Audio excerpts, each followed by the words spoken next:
이번 영상에서는 기관 투자자에 대해서 알아보도록 하겠습니다. 우리나라에서 대표적인 수급 주체인 기관 투자자, 외국인과 개인보다 좀 더 복잡한 구조로 만들어져 있는 기관 투자자에 대해서 살펴보도록 하겠습니다.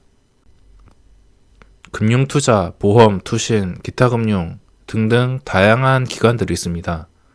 금융투자란 말 그대로 금융투자회사를 말하고 있고 증권과 선물, 투자자문사 이런 자산이라고 보시면 되겠습니다.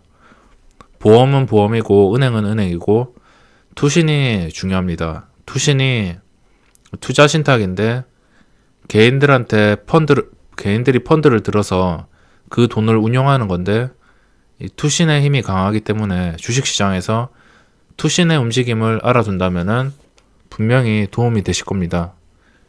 그리고 기타 금융은 제가 알기로는 종금, 신금, 기타 법인 중 금융기관 이런 쪽에 속하고 있습니다. 그리고 연기금은 연금과 기금 이쪽에서 운용을 하고 있고 사모펀드도 투신과 비슷한 개념으로 보시면 되겠습니다. 국가는 당연히 국가 지자체, 국제기구, 여러 가지 공공기관 이런 쪽에서 운용을 하고 있고 기타 법인은 금융기관과 공공기관을 제외한 나머지 기관이라고 볼 수 있겠습니다. 사실 이것들이 어떤 기관인지 그렇게 자세히 안 봐도 됩니다. 중요한 것은 이 기관들이 어떤 힘을 발휘하냐, 주식시장에서 어떤 영향을 주냐 이게 가장 중요한 부분이기 때문에 이것들에 대해서 자세하게 알 필요는 없습니다. 일단 뭘 하더라도 외국인 힘이 가장 강합니다. 외국인은 대부분의 공매도가 외국인 쪽에서 나오기 때문에 코스닥 지수를 완전히 가지고 놉니다. 하지만 이 외국인이 아무리 가지고 논다 하더라도 기관 쪽에서 기관이 외국인을 이기지 못하겠지만 기관 쪽에서 가장 그래도 HTS에서 표시가 되고 잠정 투자자로 확인을 할 수 있는 보험, 투신, 연기금, 사모펀드 이쪽 네 군데에서만 꾸준하게 매수가 들어온다면 코스닥 지수를 상승으로 견인할 수 있습니다. 개인 투자자가 봐야 될 것은 금융투자 얘들은 지수가 폭락할 때 쓸어담는 경향이 있기 때문에 좀 핫다 전문, 지수가 떨어질 때 많이 담기 때문에 이 금융투자는 작년 폭락장에서도 많이 담았습니다. 보시면 작년 폭락장에 이렇게 많이 담았죠. 많이 담았다가 지수가 반등할 때 팔아먹고 이런 식으로 얘들도 거의 단타라고 보시면 됩니다. 단타 성향이 강하고 얘들이 어떤 종목에 매수를 들어왔다 하더라도 그렇게 좋아할 필요는 없습니다. 바로 뒤통수 맞고선 손실이 날 수 있기 때문에 금융투자는 따라다니지 않아야 되고 그 다음 보험이 얘들 특성상 장중에 단독으로 움직인다면 힘이 약합니다. 하지만 이 보험이 투신과 연기금과 같이 모여가지고 매수를 한다면 그게 힘이 강해지기 때문에 이 보험은 단독으로 보기보다 다른 투자기관과 함께 묶어가지고 살펴보시는 게 좋습니다. 이 투신은 그래도 가장 강한 기관이라고 볼 수 있습니다. 순위로 매긴다면 투신이 1순위로 될 만큼 투신이 제일 강하고 변동성을 일으켜주기 때문에 투신을 따라다니면서 매매하는 분들도 많이 있습니다. 하지만 요즘에 투신이 계속적으로 수익을 내기 위해서인가 모르겠지만 계속적인 단타성으로 인해서 투신을 잘못 따라다니다가는 큰 손실이 날 수 있습니다.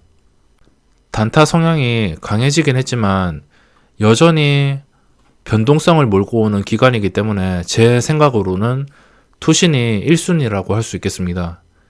그리고 기타 금융, 은행 이거 두 개는 그냥 유령 취급하시면 됩니다. 볼 필요도 없고 얘들이 사든 말든 신경을 쓸 필요도 없습니다. 연기금은 좀 제가 원래 이 연기금이 이쯤만 되더라도 이런 상승장에서 연기금이 들어오면 예전 시장이죠. 요새 시장은 아니고 연기금이 예전에 연기금이 들어오기만 하면 정말 호재였습니다. 개인 투자자들 다 따라 사고 연기금을 따라서 사고 연기금의 투신까지 들어온다면 더할 나위 없이 주가가 크게 상승을 했기 때문에 연기금을 따라다니는 사람들이 많았습니다. 하지만 요즘에는 연기금 수익률이 형편없고 연기금을 따라다니다가 깡통차기 쉽기 때문에 이 연기금은 이제 쓸모 없어졌습니다. 운용하는 자금은 제일 많은데 이 연기금은 이 보험과 마찬가지로 단독으로 움직인다면 힘을 못 냅니다. 요즘에 투자 스타일도 많이 바뀐 것 같고 공격적이지 못하고 그렇기 때문에 이 연기금이 지수를 견인하면서 올리는 것보다 좀 소극적으로 야금야금 매수를 하는 것 같기 때문에 이 연기금을 따라다니는 것은 지금 옳지 않습니다. 그리고 사모펀드. 그나마 제가 1순위가 투신이고 2순위가 사모펀드입니다. 그리고 공동 3순위가 보험하고 연기금. 그 다음은 금융투자. 그리고 이것들은 보지 않고 이것도 참고할 필요가 없습니다. 그래서 사모펀드가 2순위인데 사모펀드도 중요한데 이 사모펀드도 단타 성향이 정말 강합니다. 투신과 비슷하다고 보시면 되고 하지만 투신보다 신뢰성이 떨어지고 좀 더 단타성이 강하다고 보시면 됩니다. 하지만 얘들이 들어오면 나쁠 건 없기 때문에 하지만 또 메릴린치처럼 단타를 치고 나간다면 난감한 상황이 발생할 수 있기 때문에 사모펀드가 2순위이긴 하지만 그렇게 신뢰를 하지는 않습니다.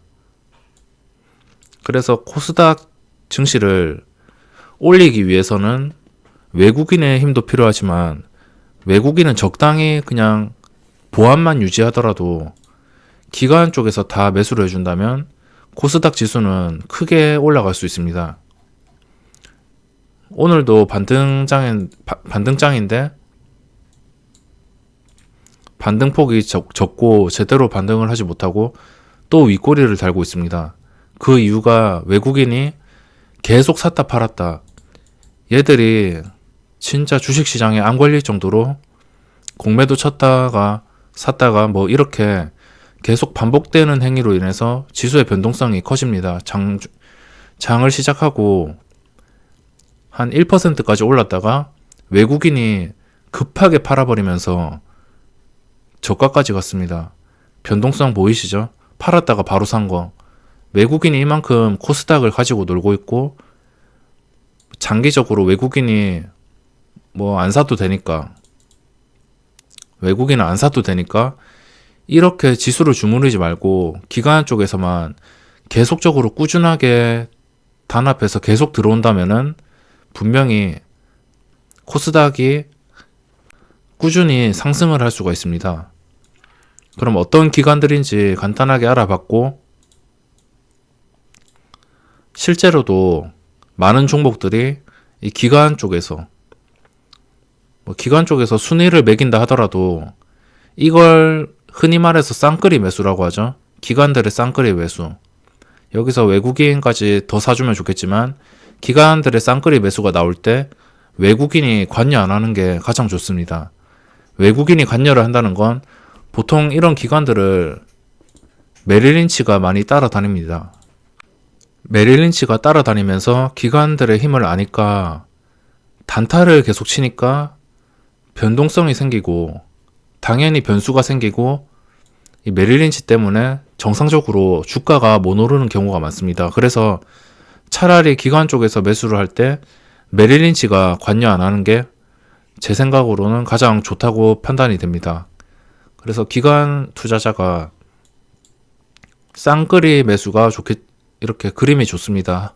하지만 꾸준히 매수를 해주면 주가는 오릅니다. 이게 계속 사고 팔고 이렇게 반복이 되고 있죠. 하지만 기관 투자자들이 꾸준히 사주는 종목들, 기관 매매를 한번 보겠습니다. 여기서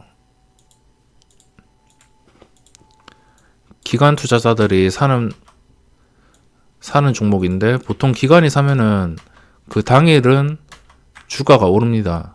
주가가 오르고 개인들이 이 기관들의 매수세에 대한 기대감으로 따라 붙기도 하고, 하지만 이 기관들이 단타를 친다면, 개인들이 붙었을 때 개인들이 자신들을 보고 따라온다는 것을 아니까 그냥 단타를 친다면, 한번 사놓고선 올린 다음에 샀던 물량 다 팔고 나간다면 그때는 물리는 경우가 발생할 수 있기 때문에 이 기관들을 따라다니기에는 정말 애매합니다. 기관들이 이미 개인들이 기관들의 수급을 알았을 때가 고점인 경우가 많고, 예전처럼 이 기관들이 단합되거나 좀 적극적이지 못하기 때문에 요즘에 기관들의 힘이 많이 죽은 것 같습니다. 하지만 기관들이 꾸준히 들어와 준다면은, 꾸준히 누적 매수가 쌓이고 꾸준히 들어와 준다면은 주가는 우상향으로 갈 확률이 높습니다. 네페스처럼 기관들의 매수가 계속 쌓이니까 우상향으로 갈 수밖에 없고, 그 중간중간에 메릴린치가 이렇게 들어왔다 나갔다 들어왔다 나갔다 외국인들이 단타 친 것을 볼 수 있는데, 이 기관 투자자를 보고 매수를 하실 거면 가장 큰 변수인 외국인을 참고하시고 대응을 하시는 게 좋을 겁니다. 보면은 꾸준히 사는 종목을 찾기가 힘들죠. 전부 샀다 팔았다 전부 샀다 팔았다, 이렇게 요즘에 기관들의 단타 성향이 강해지고 있고, 잘 오르던 종목도 기관들이 뒤통수를 치면서, 파워로직스도 기관들이 많이 들어왔습니다. 제가 1순위, 2순위로 생각하는 투신하고 사모펀드에서 이때 많이 들어왔죠. 1월 14일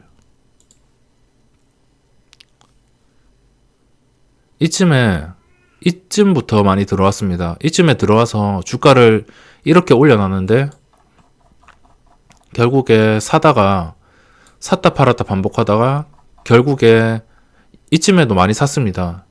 6월 10일까지 많이 샀습니다. 이게 2분기 실적 때문에, 자기들 실적 때문에 산 건지 모르겠지만 이때까지 사놓고 이제부터는 주구장창 매도가 나오고 있죠. 크게.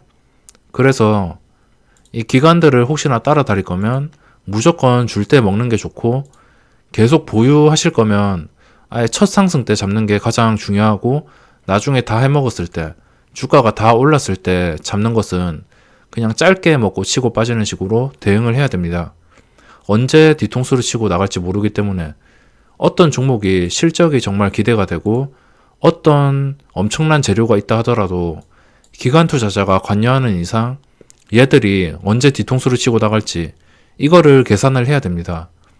어차피 주식시장이 그렇게 올바른 시장이 아니기 때문에 어떻게 보면 눈치 싸움이라고 할 수 있습니다. 그래서 이 기관들이 들어왔을 때 수익은 충분히 낼 구간은 만들어집니다. 하지만 계속 버티다가 뒤통수를 받고 이렇게 주가가 망가질 수 있기 때문에, 이때까지 기관들이 계속 사다가 무슨 주가를 한 2만원까지 올릴 기세로 사다가 그 뒤로부터 매수가 끊기고 매도가 나오면서 순식간에 고점에서 30%가량 무너졌습니다.